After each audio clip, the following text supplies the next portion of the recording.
भी तो खाने के लिए है, क्योंकि ये सब चोर हैं। और चोर जो होते हैं जब उनके इंटरेस्ट की बात होती है तो वो एक हो जाते हैं। इसलिए नहीं कि वो अंदर से एक होते हैं या एक दूसरे को पसंद करते हैं, अंदर से पसंद नहीं कर रहे होते वो, लेकिन उनको ये पता होता है कि इत्तेफाक में बरकत है। अगर वो इकट्ठे होंगे तो वो लॉ इन्फोर्समेंट से, अदालतों से, सजाओं से बच सकेंगे। अगर वो अलग अलग एक दूसरे से लड़ेंगे तो फिर जो इनका पूरा माफिया का सिस्टम है वो वीकर हो जाएगा। तो आप देखेंगे जब जब इनके ऊपर फर्दे जुर्म लगेंगी, एहतसाब का फंदा इनके ऊपर तंग होगा, तो आप देखेंगे एकदम आपको नून लीग और पीपल्स पार्टी जो है वो एक दूसरे को घसीट घसीट के तीतर खिलाते हुए नजर आएंगे। आपको नजर आएगा घसीट घसीट के एक दूसरे को ये खाने खिलारों पे घसीट घसीट के इज्जत दे रहे हैं एक दूसरे को। और इसी तरीके से जो जो शहबाज शरीफ साहब हैं वो आपको नजर आएगा इस्लामाबाद, वो इधर जा रहे हैं उधर जा रहे हैं, वो अपने लिए कोई थोड़ा सा फुटवर्क करके ना जगह बना रहे हैं। जैसे वो जगह बनाते थे, मरियम सफदर साहबा ट्वीट करके, किसी ना किसी को लॉन्च करके, किसी को गाली दे के वो एकदम उस माहौल को ख़राब कर देती। लेकिन अब चचा पे और जो कज़न है उसके ऊपर क्यों शरीफ साहब हैं वो आपको नज़र आएगा इस्लामाबाद, वो इधर जा रहे हैं उधर जा रहे हैं, वो अपने लिए कोई थोड़ा सा फुटवर्क करके ना जगह बना रहे हैं। जैसे वो जगह बनाते थे, मरियम सफदर साहबा ट्वीट करके, किसी ना किसी को लॉन्च करके, किसी को गाली दे के वो एकदम उस माहौल को ख़राब कर देती।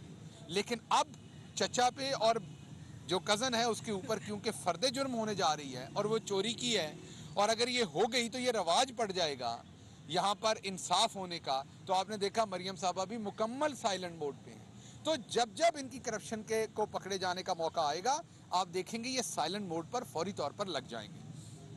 अब आने वाले दिनों में आपको हम और खुशखबरियां देंगे कि लूटी हुई और बहुत सारी दौलत जो है वो अनर्थ हो रही है। लोग पूछते हैं जी वो किधर गया पैसा जो आपने वापस लेना था।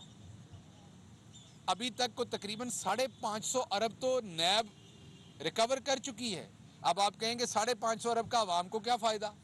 ये 400 अरब का हेल्थ कार्ड है, अगले 3 साल में इन्हीं चोरों से लूटे हुए पैसे से ही आपको दिया है। अगर वो रिकवर ना होते तो हम तो नोट नहीं छाप रहे, हम तो मुल्क को मकरूज नहीं कर रहे जैसे ये करते थे। तो आप ये देखें कि अगर ये 550 अरब ना आता हुकूमत के पास तो ये 400 अरब का हेल्थ कार्ड हुकूमत कहाँ से देती।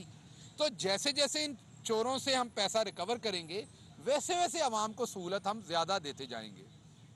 अभी आपके सामने जो एक सिचुएशन डेवलप हुई थी चंद दिन पहले, इन्होंने चाय की प्याली के अंदर तूफ़ान बर्पा करने की कोशिश की थी। उसके बाद जब चौधरी मुनस अलाई ने बड़ी मंजी हुई सियासत की, मैं ये कहूँगा बड़े राइट टाइम पे। आपको पता है क्रिकेट में और सियासत में टाइमिंग बहुत इंपॉर्टेंट होती है।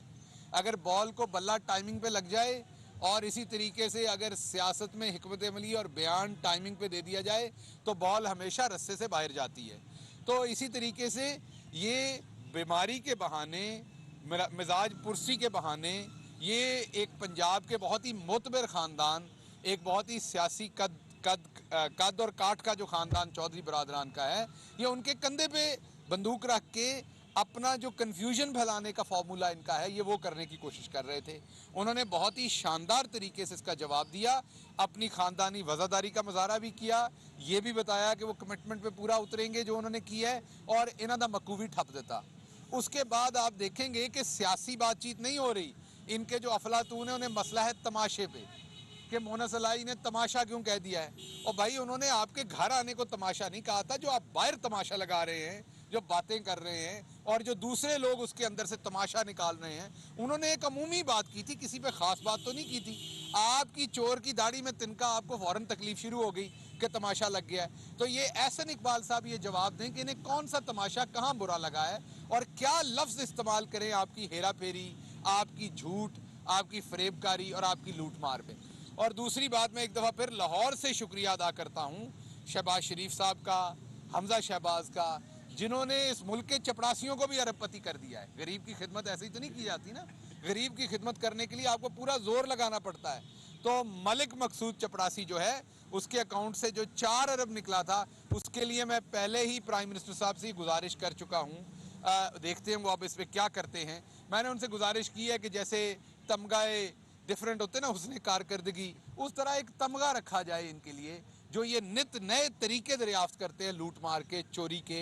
और बेचारे चपरासी जिसकी 9,000 तनख्वाह है उसको इन्होंने 4 अरब उसके अकाउंट में डाल के निकाल लिया। और मैंने अपनी बात केपीके में आपने देखा, हमने बिल्कुल पहले मरहले में नुकसान उठाया क्योंकि हमने टिकट गलत दिए, हमने अपने वर्कर को अपने वर्कर के सामने खड़ा होने दिया, अपनी लीडरशिप को अपने, तो हमारा मुकाबला था पीटीआई वर्सेस पीटीआई, जिसकी वजह से हमें नुकसान हुआ। अभी जो रिजल्ट्स आए आपने देखा, हमने अपनी हिकमत अमली चेंज की, आपको पाकिस्तान तहरीक इंसाफ वहीं खड़ी नजर आई जहां पहले खड़ी थी।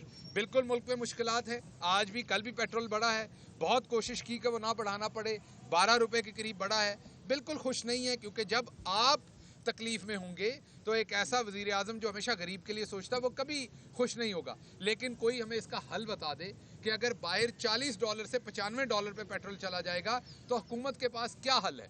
एक हल है कर्जे लें और सब्सिडी डालें, उसमें आपकी नस्लों को मकरूज करें, अपनी फॉरेन पॉलिसी को मकरूज करें, अपनी तमाम तर जो ताकत इस मुल्क के पास है इसकी आवाम की वजह से उसको मकरूज करें। और दूसरा हल है कि पेट पे पत्थर बांधें, मुश्किल वक्त है, इकट्ठे एकजुट होकर गुजारें, और वो हम कर रहे हैं।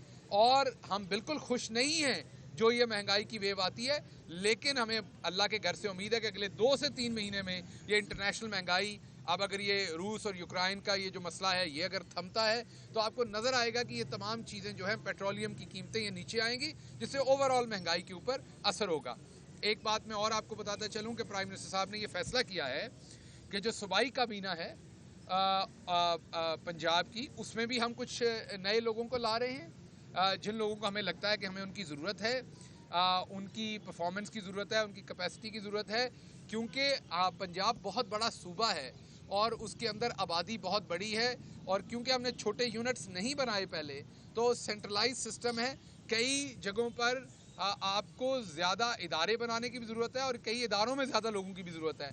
तो इंशाल्लाह अगले आने वाले दिनों में हम मज़ीद एडिशन करने का प्लानिंग कर रहे हैं। प्राइम मिनिस्टर साहब ने एक ओवरऑल पॉलिसी और स्ट्रेटेजिक ये डायरेक्शन दे दी है चीफ मिनिस्टर को भी, और अपने पार्टी के भी जो सेक्रेटरी जनरल हैं और सदर साहब हैं पंजाब के, उनको।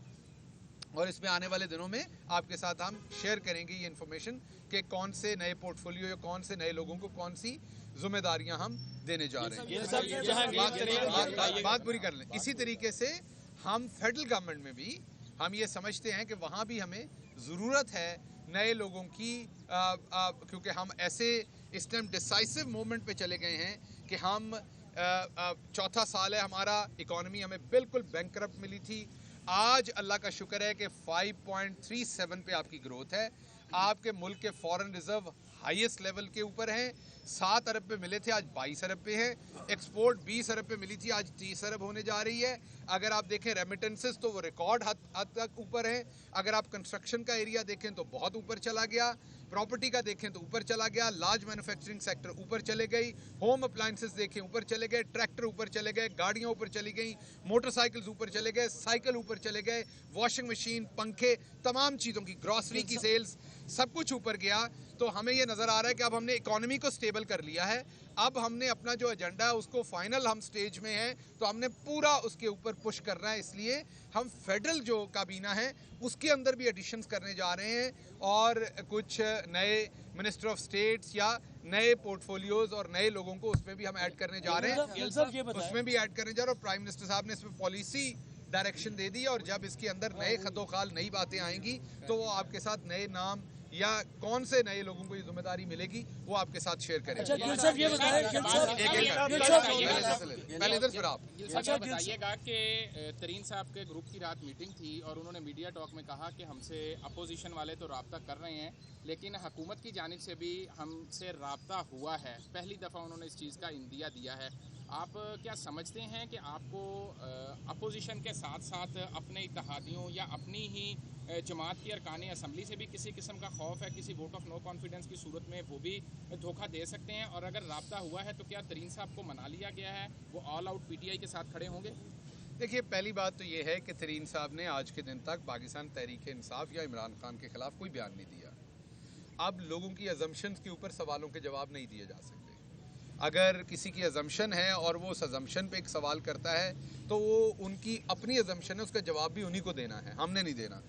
तरीन साहब ने आज के दिन तक पाकिस्तान तहरीक इंसाफ या प्राइम मिनिस्टर साहब से के ख़िलाफ़ कोई इकदाम करने का बयान नहीं दिया। रही बात राब्तों की, हमेशा रहते हैं। अभी हमारे दोस्त हैं अजमल चीमा साहब, उनके जो भतीजे की शादी थी वहाँ मेरी उनसे भी मुलाकात हुई। जिन बहुत सारे दोस्तों को आप तरीन साहब का ग्रुप कह रहे हैं उनसे भी मुलाकात हुई। तो राब्ते तो हुकूमती लोगों के और उनके हमेशा रहते हैं, मुलाकातें भी रहती हैं। तो इसलिए इसको आउट ऑफ प्रोपोर्शन जो है वो ना देखा जाए, इसको इसके प्रोपोर्शन में देखा जाए, इसको इसकी रियलिटी में देखा जाए, इसमें से थेरीज ना निकाली जाए। जी सर, गिल साहब ये बताएं आप सवाल गिल साहब ये बताएं कि इस वक्त पंजाब और फेडरल में आपकी कैबिनेट जो है वो मियां नवाज शरीफ की कैबिनेट के बराबर उसका साइज़ हो चुका हुआ है, बल्कि कई जगहों पे साइज़ बढ़ा है। इशू गवर्नेंस का है। काबीना में इजाफे से महंगाई और आम आदमी को क्या फ़ायदा पहुंचेगा, और महंगाई को काबू पाने के लिए अमली इकदाम क्या कर रहे हैं?